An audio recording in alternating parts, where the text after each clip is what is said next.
I was among many who were waiting for the rematch between the South Carolina Gamecocks and the Texas Longhorns on January 15th. And though the game was a bit sloppy, with Texas having 22 turnovers and South Carolina having 20, it did not disappoint. I expected for Texas to have all the smoke for South Carolina, especially after losing to LSU in the way that they did. With South Carolina coming into this game, I was a little concerned with how they were playing in the games prior. They seemed a bit sloppy, and Taniyah Latson was coming off of injury. We'll start with Texas. Rory Harmon, after playing the way she did during LSU, not scoring much and actually being a liability, came out, had 16 points this game, 5 rebounds and 5 assists. Madison Booker did her thing with 24 points. I'm telling you, she is a mid-range master. Texas did rattle South Carolina for a large part of the game with their full court press, but South Carolina eventually figured it out. But that wasn't without some football passes beforehand. I'm telling you, some of the Gamecocks should play football the way they were throwing the ball left and right. As for the team as a whole, the starting lineup, every individual had double figures, but they were hard to come by. Joyce Edwards had 6 turnovers, but 14 points. She showed up when it mattered. Medina Okot, I thought that she'd be more aggressive during this game. But then again, you have to give her some grace, as Dawn did. She got great teammates.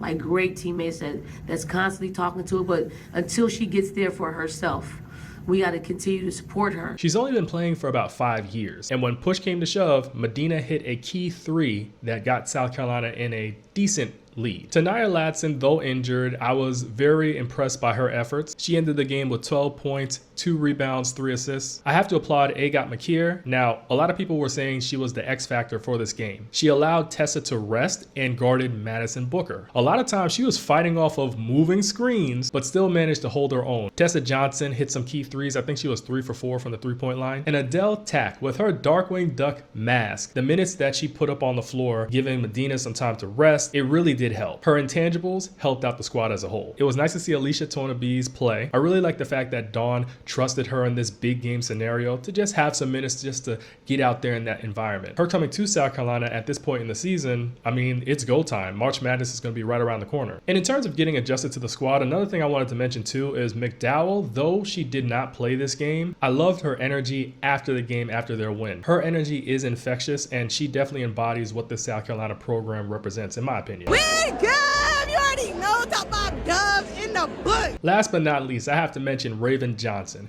Raven Johnson is the leader of the South Carolina Gamecocks. When push comes to shove, she controls the tempo of the game. She hit some key shots, that layup over Rory Harmon, as well as that floater over her, that sealed the deal. I believe she'd be valuable as a point guard for any squad in the W. I would love to see a reunion between her and Milla in Chicago, or she could be with the Aces and play behind her idol, Chelsea Gray. Overall, this was a great game. I feel like Texas and South Carolina are going to meet again this year. But Colonial Life Arena was rocking, and everybody in that stadium got their money's worth.